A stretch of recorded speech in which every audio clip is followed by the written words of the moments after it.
Welcome back, Guardian. This video is about the best rockets you can get in this entire game for PvE. Those of you who've been around for a while know all of this information, but I thought I would make this video better. Let's start it off with Braytech Osprey. So quick launch, Braytech, alloy casing, and cluster is the best year 1 rocket you could have. It's second best now for legendaries compared to sleepless, but you always want quick launch because it lets you fire the rocket out immediately right when you pull the thing out. If you're turning and bobbing and weaving, jumping and turning in the air, trying to fire it, it's easier to sway around by having high handling than it is having low handling, such as Bad Omens or Curtain Call or different rockets like that. We're going to talk about these stats all in depth in this video, so by the end you can make the perfect choice and know why I use what I use as well. But just know quick launch is synonymous with fast, precise, pinpoint rocket drops.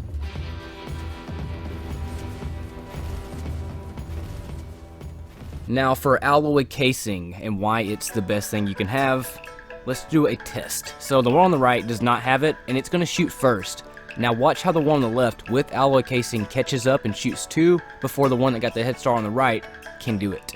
I'm going to show it to you one more time, okay? So watch, the one on the right fires away. Now the one on the left fires away. The one on the left with alloy casing can reload it and shoot its second rocket before the one on the right with a huge head start is able to shoot its. So it's a better thing to have for that high handling and fast reload. Quick launch, alloy casing, always a must on your rockets. I always use this clip to let you know what a low handling rocket will do for you. This is the Malfeasant Strike Solo without any cheese method, and it almost cost me the game because I was jumping over this rock, turn around to shoot it, to kill him, and it won't fire away. The rocket will not fire because the handling is too low to let me be agile with it. Stay away from Bad Omens, they're not good on the run. Field Prep is the best perk you can have on any rocket launcher. You get to have 1 extra in reserves, and you can do a reload glitch kind of tactic where you can reload it over and over, and I'm going to teach you how to Field Prep cluster right here. So the first 3 are going to be the alloy casing reload, just to kind of show you the difference in the reload speeds. So alloy casing we already know is really fast. There's 2 rockets, there's 3, and then on the third one I'm going to crouch, reload, and jump, just like that. Crouch, reload, jump. The only time you won't use this is if you're too high off the ground, such as right there. That's the alloy casing, and then another alloy casing reload. That's the only time though, is if you're too high off the ground to wait to land to crouch, go ahead and just use the alloy casing to keep yourself at least going. Here it is again. So you can practice this just by being stationary at first. Shoot it, crouch, reload, jump. Shoot it, as soon as you land, crouch, reload, jump. And once you do that, start adding in the movements. And once you get all that down, start adding it into combat. And we'll jump into that right now. So jump off the Sparrow, throw the rocket, great handling to pinpoint where we need those to go. So let's see. Every time I land, crouch, reload, jump, look for the next target. It allows me to get to target faster and more cleaner without having to move my joystick around so much just to finagle and figure out where the rocket's going to go like it is with low handling. And also the fact that low handling will not let me fire as quick as these are going to let me fire. Even the hip fire at high handling is right on point. You can always trust it. If it glows red, it's a perfect shot for you to throw a rocket. That's just how it is. Every time you see it red, you know it's good to go. And you can always trust it because the handling just sticks to every target that you need to go on. And then when you add in weapons such as Epicurean with Demolitionist, you ain't got to worry about reloading nothing. Just throw the grenade.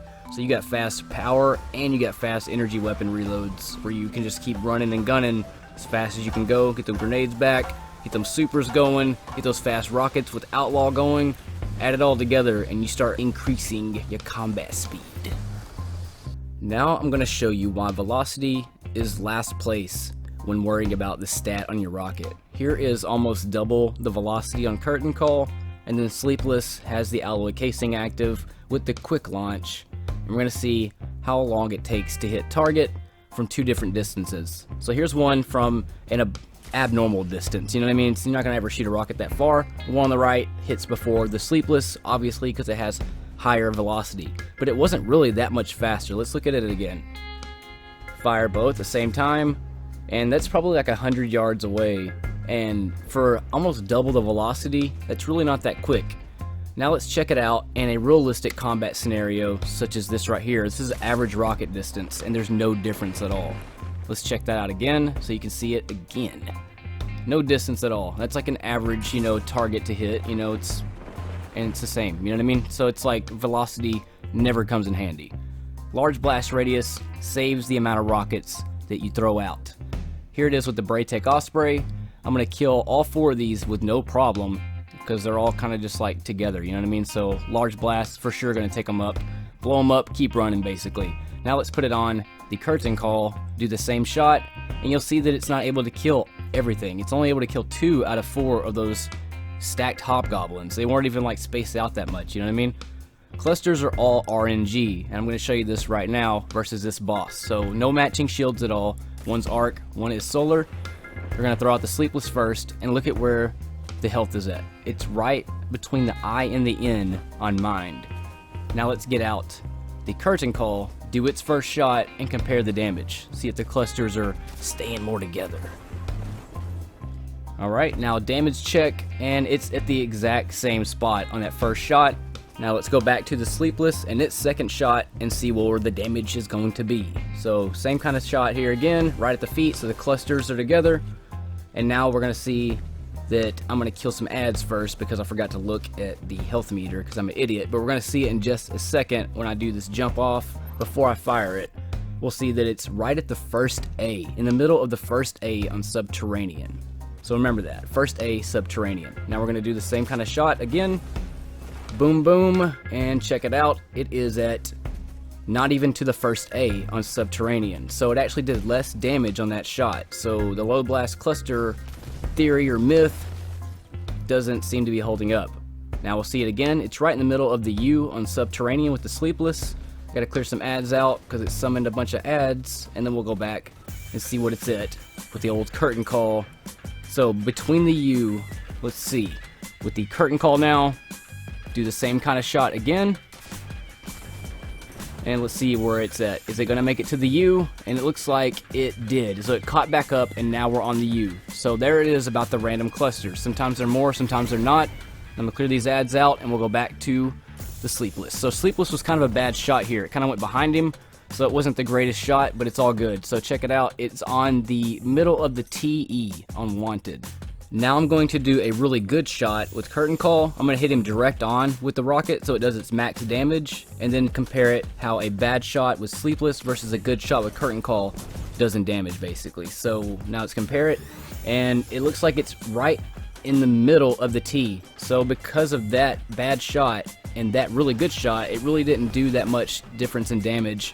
And then sleepless kills it, and the PS4 cuts off the last shot of the curtain call. But watch this, the handling won't even let me fire it right here. I had to jump back up because it wouldn't let me shoot before I hit the ground. That's how low the handling is and why I don't like it. But there it is with the final shot, and it cut it out, but it was a bad shot, but the blast radius was so low that it wasn't enough to actually kill him, even though it was the same kind of shot that I had with the sleepless that was a bad shot. So you're pretty much gaining nothing with a low blast, and you can see right here again that it doesn't even kill all 4 of these easy hobgoblin ads. Like that should have been a easy kill for any rocket, you would think, but that's what you get. Now here is the low blast only victory, and that is in Luna's and a rally barricade. So we're going to fire it first, and you can see that the quick launch on the right with sleepless actually fired first, but the curtain call is able to catch up because it's a faster firing rocket, but only by 0.5 seconds, so half of a second faster in a rally barricade or a Luna. You're giving up agility, you're giving up blast radius, you're wasting rockets because it's taking double the amount of rockets to take down ads versus the max blast. You're giving away handling for more precise, accurate shots. You're giving up reload. It just isn't worth it, if you ask me. Now here's what I believe are the best rockets in PvE based on stats, based on handling, reload, perks you can get. The best exotic would have to be Truth. Getting those 3, the only thing I don't like about it is the proximity damage sometimes gets me killed when I'm trying to shoot past a target, but the one in front will actually blow me up. But it is one of the greatest rockets in the game as well. Warcliffe Coil also for the damage, just a no doubt user for any kind of boss DPS as well. Roar of the Bear is probably the 3rd best legendary rocket launcher because of the stats it can get, but it can't get field prep and cluster. It had to be like field prep and kill clip or something like that. Blue Shift is the rocket that turned me on to field prep. It has quick launch, alloy casing, and the field prep. That was how I learned it in year 1. That was the first rocket that I fell in love with, and it's slept on for legendary rocket launchers. Honorable mention would have to be Sins of the Past. It's still one of the highest handling max blast rockets in game as well. But the only 2 that I ever really mess with is Braytech Osprey or my Sleepless or Truth. Those are the 3 that I recommend going to. Now let's check it out. Nade launcher versus rocks against yellow bars in realistic combat. So we're going to start it off. I'm actually going to shoot the grenade launcher first, so it gets a head start and its matching shield versus the sleepless. Swarm of the Raven has every advantage over this field prep cluster rocket, but you'll be surprised that the field prep cluster actually kills it before the Swarm of the Raven does, even though it shot first and had matching shield for damage. So you can clear ads and do boss DPS all at the same time. As you can see that the sleepless was also killing red bar ads that were around the target that I was hitting as well because of that large blast. So that's what makes it the ultimate rocket, because it actually keeps up with some of the highest DPS weapons. And like I said, mix it in with an Epicurean, you never got to reload that either. Keep you running and gunning. That is it, Guardian. That is why I use the field prep cluster, because it does max damage, the most max damage you can do with a legendary rocket, on top of being able to run and gun, keep you flying through the air, pinpoint rockets anywhere you need to go. It's just all around a beast in this game, and I recommend anybody farming that out in the menagerie, especially because it's just always going to be a handy rocket. So until they can beat that in stats, that's what I'm going to be using, Guardian. Y'all take it easy, and I will see you next time. In space.